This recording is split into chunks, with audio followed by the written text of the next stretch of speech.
Shalom, puji Tuhan, kita akan masuk ke dalam renungan pada pagi hari ini. Mari sebelumnya saya ajak kita bersama-sama untuk berdoa. Terima kasih Tuhan untuk hari ini.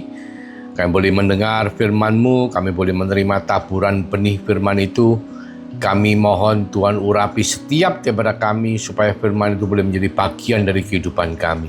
Bukan hanya untuk kami mengerti saja, tetapi untuk kami bisa melakukan dalam hidup kami sehari-hari. Terima kasih Tuhan, terima kasih Roh Kudus. Di dalam nama Yesus, kami mengucap syukur, kami berdoa. Haleluya, amin. Puji Tuhan.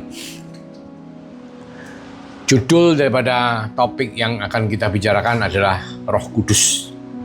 Kenapa Roh Kudus? Apakah ada roh yang tidak kudus? Oh iya, kan namanya kehidupan kan ada alam nyata dan alam tidak nyata. Alam tidak nyata itu juga alam roh, ya, spiritual, alam spiritual. Nah, kita tahu banyak roh yang kalau cita-citanya mistik dan lain sebagainya, yang gentayangan lah, yang roh, yang jin ini, jin itu. Jadi itu sesuatu yang di luar dunia nyata, ya, alam roh. Nah, hari ini kita mau bicara Roh Kudus. Kenapa? Karena Roh Kudus ini peranannya sangat penting untuk saudara dan saya sebagai anak-anak Tuhan. Bahkan dikatakan oleh seorang pendeta terkenal di Amerika mengatakan bahwa langkah raksasa dalam perjalanan iman kita adalah langkah yang kita ambil ketika kita memutuskan bahwa Tuhan bukan lagi hanya bagian dari hidup kita, tapi Tuhan itu adalah hidup kita. Nah, Roh Kudus peranannya sangat besar untuk menjadikan Tuhan itu hidup kita, karena tanpa Roh Kudus kita tidak bisa apa-apa. Pertama, waktu kita diciptakan dulu, kita diciptakan segambar dan serupa. Manusia pertama Adam diciptakan segambar dan serupa, dan Tuhan menghembuskan nafas kehidupan yang merupakan roh ya, roh Tuhan ke dalam diri Adam. Jadi roh Tuhan ada dalam diri Adam. Tapi ketika Adam jatuh ke dalam dosa, Adam kehilangan kemuliaan Allah, ya, dan dia diusir dari Taman Eden, membuat akhirnya koneksinya, ya, hubungannya terputus, gak ngonek, ya. Roh Tuhan akhirnya tidak bersama-sama dengan Adam lagi ketika Adam jatuh dalam dosa. Tapi puji Tuhan, dengan iman yang membuat saudara dan saya ini bisa bertobat dan diselamatkan, itu karena iman kita kepada Yesus Kristus sebagai Tuhan dan Juru Selamat, bukan karena perbuatan kita. Karena iman kita itu karena kasih karunia Tuhan. Dan oleh karena itu kita semua memiliki Roh Kudus, dan Roh Kudus berperan dalam kehidupan kita sebagai anak-anak Tuhan. Nah, seringkali bukannya Tuhan itu tidak peduli sama kita, tapi seringkali kita ini yang tidak melibatkan Roh Kudus dalam kehidupan kita. Bahkan dikatakan Tony Evans, pendeta di Amerika yang terkenal, ngomong, menjalani kehidupan Kristiani tanpa keterlibatan aktif Roh Kudus adalah mustahil. Roh Kudus Tuhan lebih penting dan mendasar bagi kehidupan dan iman kita daripada yang pernah dibayangkan oleh kebanyakan kita. Dan itulah sebabnya sangat penting bagi kita untuk belajar lebih lagi tentang Dia. Jadi gini, kalau di agama luar, di kepercayaan di luar sana, yang bukan kita, ya, itu mereka percaya roh-roh itu membantu mereka dalam menjalani kehidupan. Ya, roh itu bisa masuk ke dalam mungkin cincin, mungkin senjata pusaka katanya, ya, mungkin patung, mungkin pohon, mungkin batu dan lain sebagainya. Dan mereka menyembah itu, mereka membawa kemana-mana supaya membantu. Roh-roh itu yang roh tidak tahu roh dari mana itu, ya. Jelas bukan Roh Kudus. Itu dibawa untuk membantu kehidupan manusia. Nah, kita sebagai anak Tuhan lain. Jadi Roh Kudus itu bukan kita bawa kemana-mana, tapi Roh Kudus itu menyertai kita untuk selama-lamanya. Kita nanti jelaskan, ya. Jadi kenapa dikatakan mengenai Roh Kudus itu ada 3 poin. Poin pertama adalah bahwa Roh Kudus ini adalah pribadi. Pribadi, saudara tahu pribadi? Pribadi itu adalah sosok yang punya pikiran, perasaan, dan kehendak. Jadi harus lengkap. Bukan punya pikiran saja, tapi punya perasaan dan punya kehendak. Bisa didukakan, bisa disenangkan. Kehendak, bisa berkehendak ini, bisa berkehendak itu. Dan punya pikiran, bisa berpikir. Bukan tidak bisa berpikir, ya. Jadi itu adalah pribadi. Roh Kudus adalah pribadi. Yohanes 14 ayat 16-18 katakan, firman Tuhan mengatakan, Aku akan minta kepada Bapa, kata Yesus, Dan dia akan memberikan kepadamu seorang penolong yang lain supaya ia menyertai kamu selama-lamanya. Jadi penolong itu menyertai kita selama-lamanya, yaitu roh kebenaran. Dunia tidak dapat menerima dia sebab dunia tidak melihat dia dan tidak mengenal dia. Tetapi kamu mengenal dia sebab ia menyertai kamu dan akan diam di dalam kamu. Aku tidak akan meninggalkan kamu sebagai yatim piatu. Aku datang kembali kepadamu.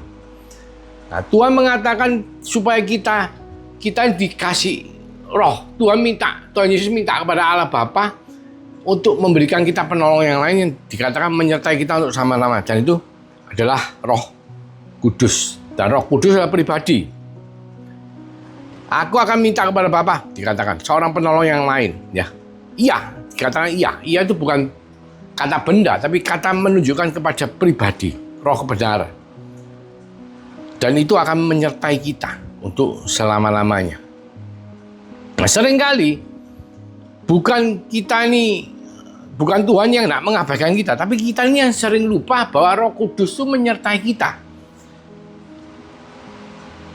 untuk selama-lamanya. Jadi istilahnya apa? Tidak pernah lepas dari kita. Itu meterai, saudara tahu meterai? Meterai kalau melekat itu tidak lepas, saudara.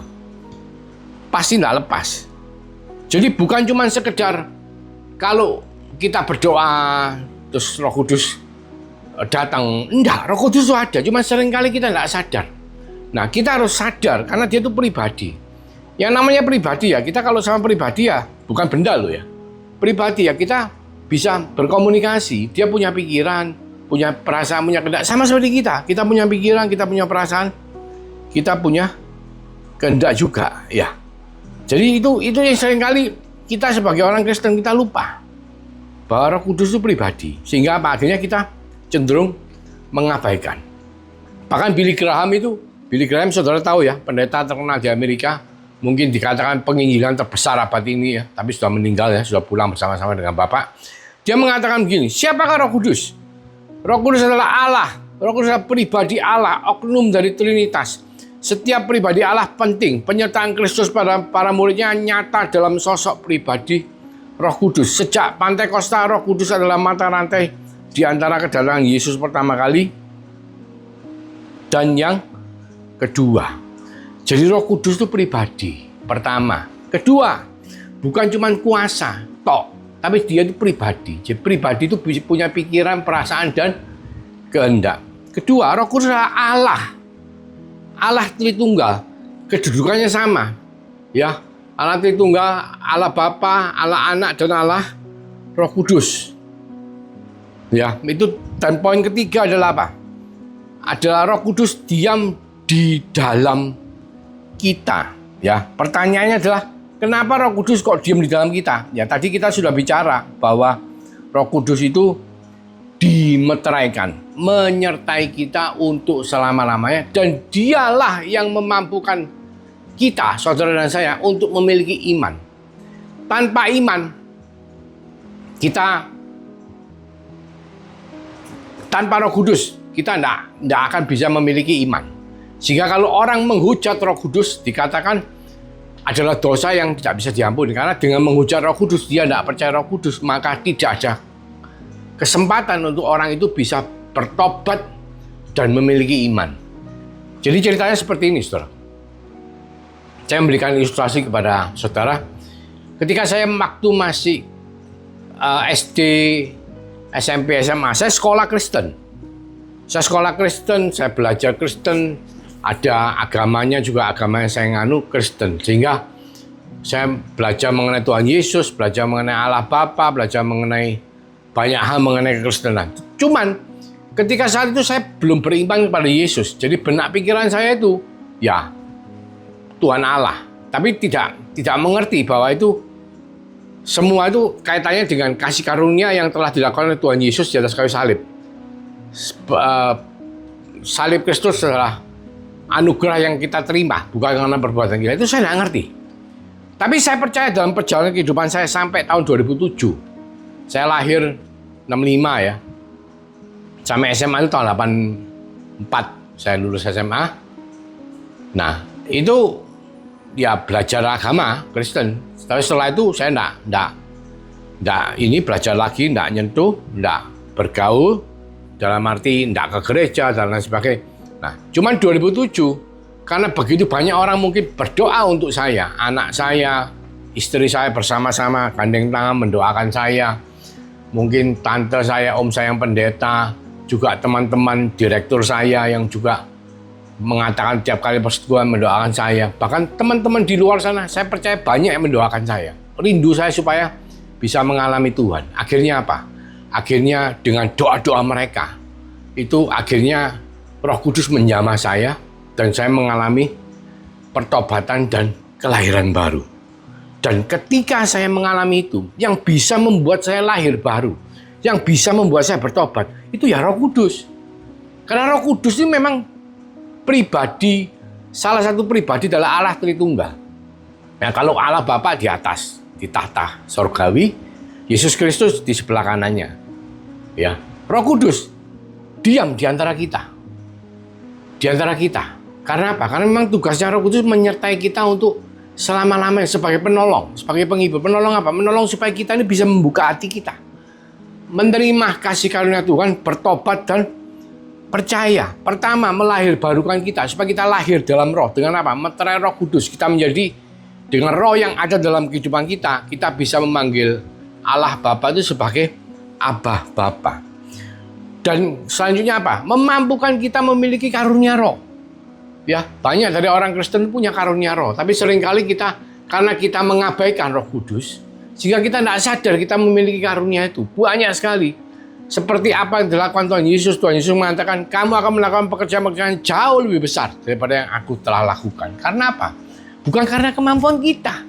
Karena Roh Kudus yang ada di dalam kehidupan saudara dan saya. Itu yang memampukan kita memiliki karunia roh. Termasuk bahasa roh, termasuk tumpang tangan orang sakit disembuhkan. Banyak hal bisa kita lakukan dengan pimpinan Roh Kudus. Seringkali dalam kehidupan ini, kalau kita mau sadar spiritual, dalam arti kita sadar bahwa Roh Kudus menyertai kita, kita bisa minta banyak hal. Mungkin hal sepele, misalnya tadi hari ini macet, hujan deras.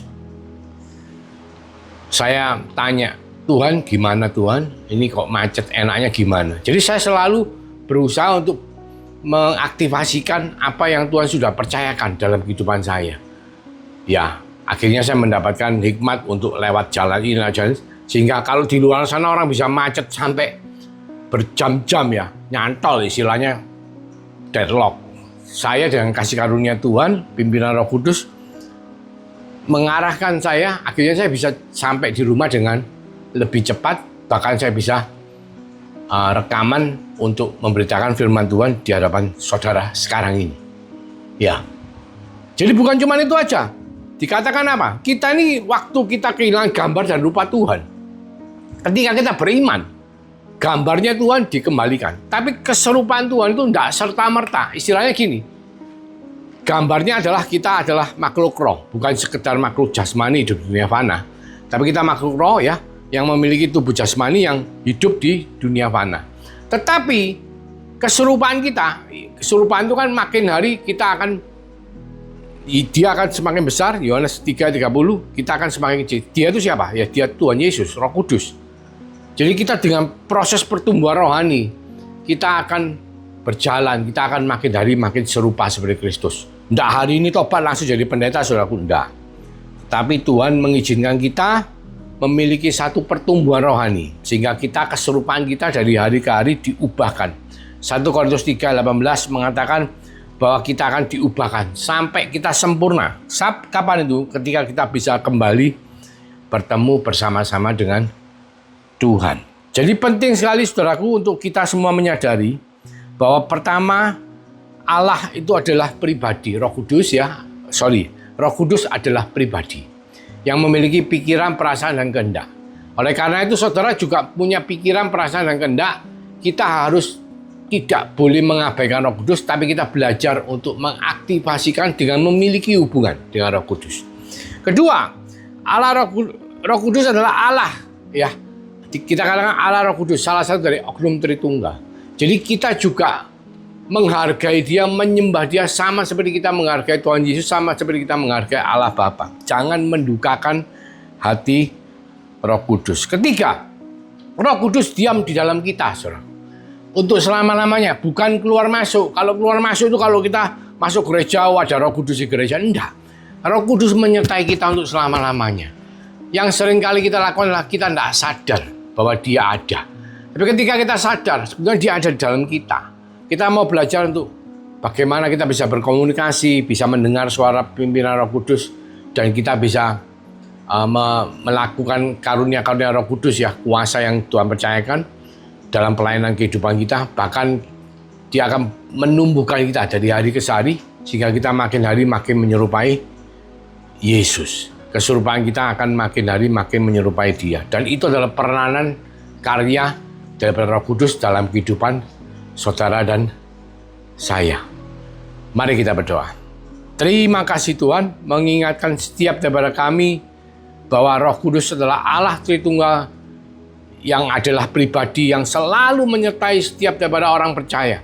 Karena tanpa dia kita tidak akan mengalami kelahiran baru, tanpa dia kita tidak akan memiliki karunia roh, tanpa dia tidak ada yang memimpin kehidupan kita.